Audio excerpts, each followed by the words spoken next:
যার বাবার টাকা নেই তাকে সফলতার গোড়ায় পৌঁছাতে অনেক কাঠখড় পোড়াইতে হয়, আর যার বাবার টাকা আছে সে না চাইতেও সবকিছু পেয়ে যায়। বিষয়টা হলো, ধরেন আপনি বড়লোক, আমি গরিব। আপনার বাবার টাকা আছে, আপনি ভাবছেন যে একটা ব্যবসা করবেন বা অন্য কিছু করবেন। আপনার বাবার টাকা আছে, আপনি ভাবছেন সেটা সঙ্গে সঙ্গে করেও ফেলছেন।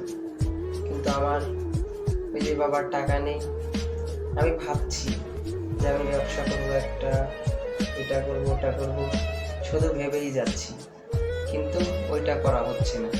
ওই যে আমার বাবার টাকা নেই। তবে ইনশাল্লাহ সফলতার গোড়ায় সবাই পৌঁছাবে।